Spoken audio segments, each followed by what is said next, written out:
नमस्कार, जय किसान. मी संदीप पडलवार. माझ्या यूट्यूबमध्ये आपले स्वागत आहे. आज आपण नागपूर येथील दीक्षाभूमीला भेट देणार आहोत. तर दीक्षाभूमी हे भारतीय बौद्ध धर्माचे एक महत्त्वाचे केंद्र आहे. हे स्थळ महाराष्ट्राची उपराजधानी नागपूर येथे असून या ठिकाणी महामानव डॉक्टर बाबासाहेब आंबेडकर यांनी 14 ऑक्टोबर 1956 रोजी बौद्ध धर्माची दीक्षा घेतली आणि ती बौद्ध धर्माची दीक्षा अनुयायांना सुद्धा दिली.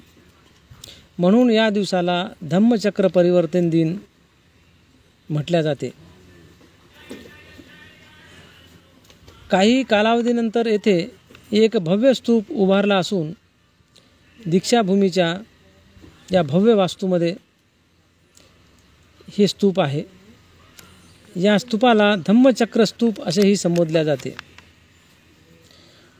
या स्थळाला ऐतिहासिक स्मारक असून बांधकाम सुरुवात याची जुलै 1978ला सुरू होऊन ती दिनांक 18 डिसेंबर 2001ला पूर्ण झाली. या स्तूपाची उंची 120 फूट असून या दीक्षाभूमीच्या ठिकाणी आहे. दीक्षाभूमीला वर्षभर बौद्ध अनुयायी व पर्यटक भेट देत असतात. सदरील वास्तू ही 14 एकरमध्ये असून या ठिकाणी विजयादशमीला किंवा 14 ऑक्टोबर रोजी मात्र भारतातील विदेशातील मुख्यत्वे करून जपान, थायलंड आणि श्रीलंका येथील अनुयायी या स्थळाला भेट देतात. महाराष्ट्र शासनाने ह्याला अवर्ग पर्यटन स्थळाचा दर्जा देऊन येथे विकास केला आहे.